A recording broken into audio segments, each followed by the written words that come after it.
한 목사는 이렇게 말합니다. 세상보다 교회가 좋은 일도 더 많이 하는데 작은 잘못을 가지고 교회를 비난하는 세상이 참 야속하다.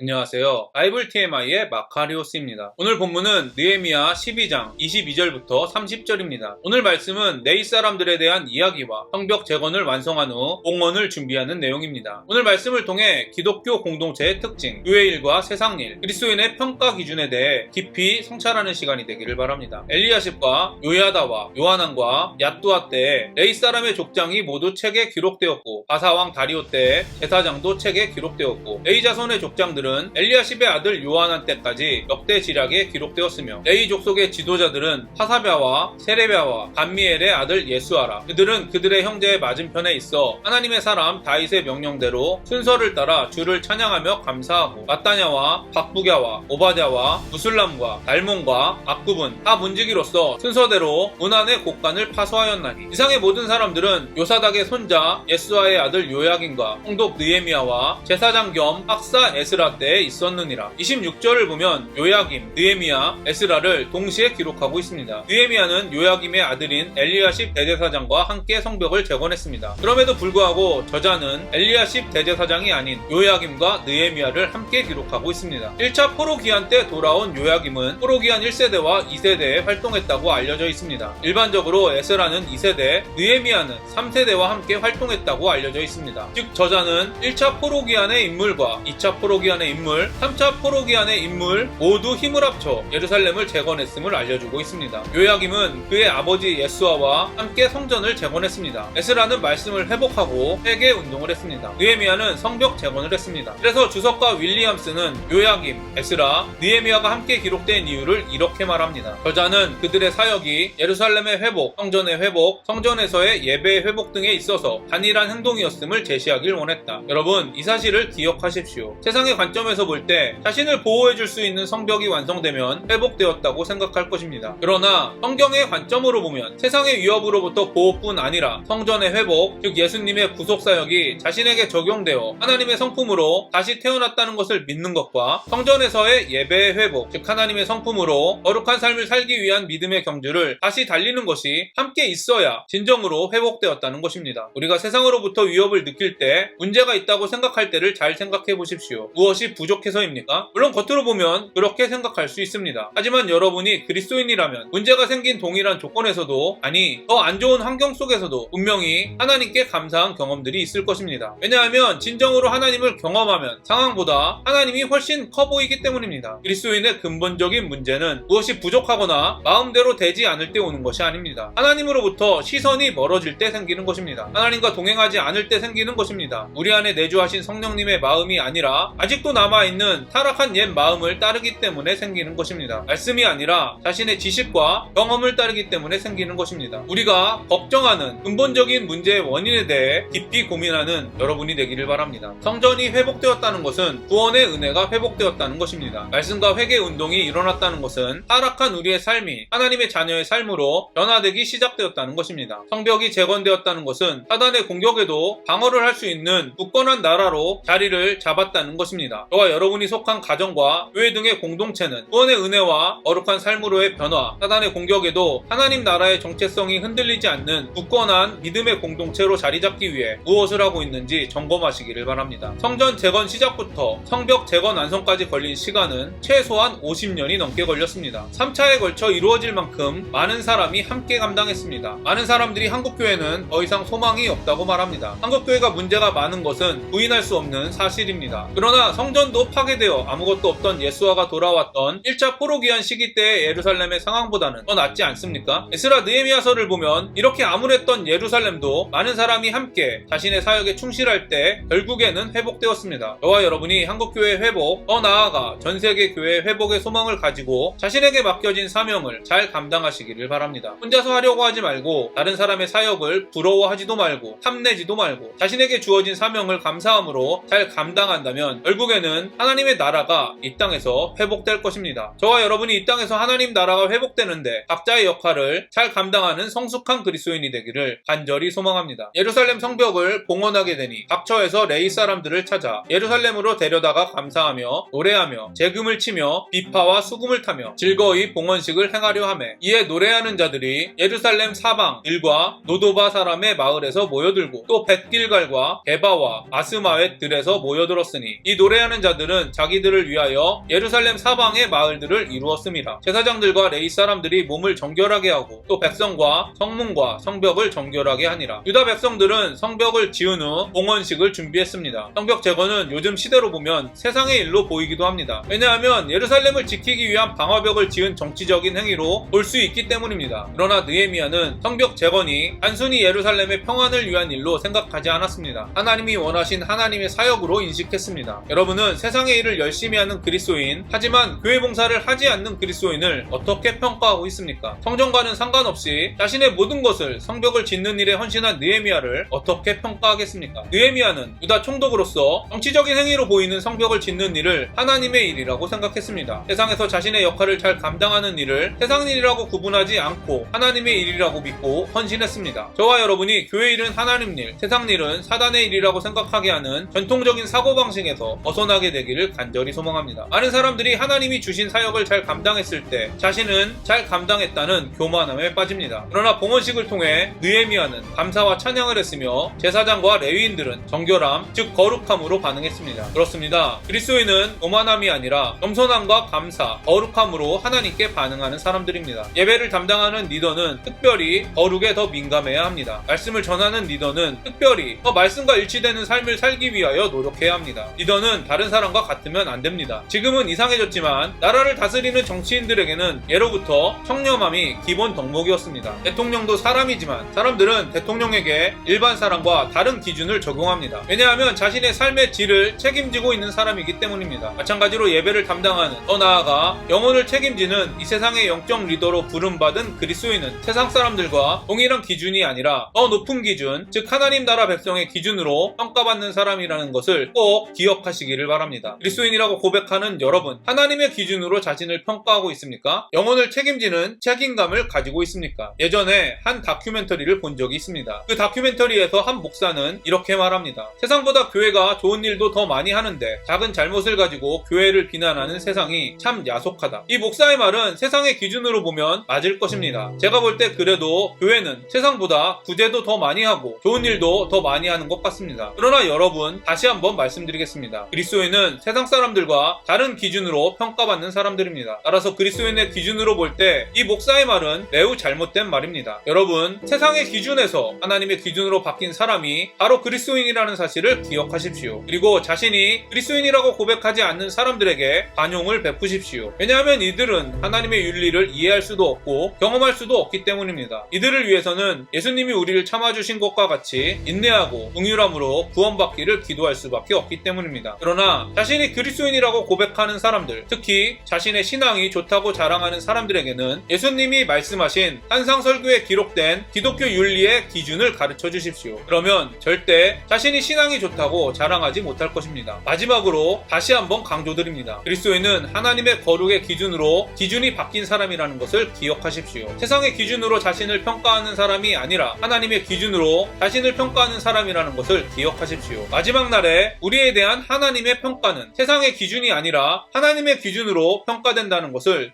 기억하십시오. 제가 이것을 계속 강조하는 이유는 생각보다 많은 그리스도인들이 자신을 세상의 기준으로 평가하고 있기 때문입니다. 세상 사람들보다 조금 더 나아 보이는 자신을 좋은 신앙인이라고 착각하고 있기 때문입니다. 저와 여러분이 하나님의 기준으로 자신을 평가하고 항상 겸손히 하나님만을 의지하는 행복한 인생이 되기를 간절히 소망합니다. 제가 오늘 여러분과 적용하고 싶은 부분을 말씀드리겠습니다. 첫 번째, 저와 여러분이 속한 가정과 교회 등의 공동체를 구원의 은혜와 거룩한 삶으로의 변화, 사단의 공격에도 하나님 나라의 정체성이 흔들리지 않는 굳건한 믿음의 공동체로 자리 잡게 하기 위해 여러분이 지금 무엇을 하고 있는지 점검하시기를 바랍니다. 두 번째, 교회 일은 하나님 일, 세상 일은 사단의 일이라고 생각하게 하는 한국교회의 전통적인 사고방식에 대해 여러분의 생각을 정리해 보시기를 바랍니다. 세 번째, 자신을 하나님의 거룩의 기준으로 평가하고 있는지, 세상의 기준으로 평가하고 있는지, 교회 전통의 기준으로 평가하고 성과하고 있는지 점검해 보시기를 바랍니다. 오늘도 행복한 하루가 되시기를 바랍니다.